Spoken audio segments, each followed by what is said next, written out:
Bonjour à tous, on commence ce tour de la presse sportive par la surprise d'hier en clôture de la deuxième journée de Ligue 1. Le promu Nîmes a croqué l'Olympique de Marseille 3-1 dans son antre des Côtières, comme le rapporte le journal L'Équipe. Un succès mérité qui installe les Gardois à la deuxième place du classement derrière le PSG. Le journal local Le Midi Libre n'en revient pas et écrit que Denis Bouanga et ses coéquipiers ont créé une véritable sensation. Pour le journal, les Crocos ont étouffé les Marseillais.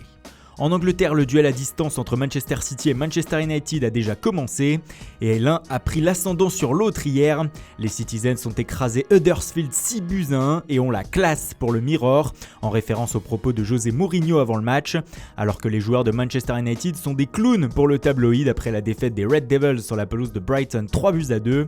The Independent se met aussi à la place des hommes de Pep Guardiola et écrit « Attrapez-nous si vous pouvez ». C'est vrai que City se place encore comme le favori de la Première Ligue cette saison. Mais ce qui marque en Angleterre ce matin, ce sont les propos de Paul Pogba après la défaite de son équipe hier. Le champion du monde a été lucide sur le match des Mancuniens et a tout simplement déclaré que United ne méritait pas de gagner. L'attitude que nous avons eue n'était pas celle d'une équipe qui voulait les battre. Ils avaient plus faim que nous. Moi le premier, mon attitude n'était pas assez bonne, a poursuivi le Français. Des propos qui font du bruit ce matin outre-Manche et qui se retrouvent à la une du Times, mais aussi du Daily Star ou encore du Sun. Tout le monde attend désormais une réaction.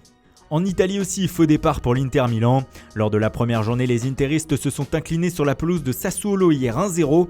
Pour la Gazzetta dello Sport, les coéquipiers de Mauro Icardi restent à terre. Alors que la Juve, le Napoli et la Roma ont gagné, les Nerazzurri prennent déjà du retard. En Espagne, le Real Madrid a le sourire en ce lundi matin. Les merengues ont tranquillement battu Retafe hier en ouverture de la saison 2-0. Un succès que les hommes de Julen Lopetegui doivent en grande partie à Gareth Bale, auteur d'un but. Pour la presse madrilène ce matin, le Gallois a pris les commandes de l'équipe dans ce match et plus globalement depuis le départ de Cristiano Ronaldo. Comme l'indique Marca, il a inscrit 8 buts lors de ses 8 derniers matchs avec le Real. Un patron est en train de naître. Et on reste en Espagne pour terminer avec un mot de mercato. Et le journal Sport de lâcher une bombe ce matin. Selon le média, le Paris Saint-Germain aurait lancé une grande offensive auprès du FC Barcelone pour recruter Ivan Rakitic et Sergio Busquets. Le but étant d'en attirer un des deux. Cependant, le Barça ne va pas se laisser faire. Le quotidien rapporte que les dirigeants Blaugrana sont en pleine négociation avec Busquets pour le faire prolonger et ainsi peut-être augmenter sa clause libératoire à 500 millions d'euros comme le rapporte Mundo Deportivo. Le média catalan qui fait un rapprochement bizarre ce matin sur le dossier Adrien Rabiot. Pour lui, l'intérêt du PSG pour Philippe Luis joue en faveur du FC Barcelone afin de recruter le Français. En effet, selon le journal, Paris aura besoin d'argent pour recruter le latéral gauche. Des liquidités qui pourraient venir d'un transfert de Rabiot au Barça. À suivre. Voilà, c'est tout pour ce matin. Merci pour votre fidélité. Bonne journée à tous et rendez-vous dès ce soir pour un nouveau journal du Mercato.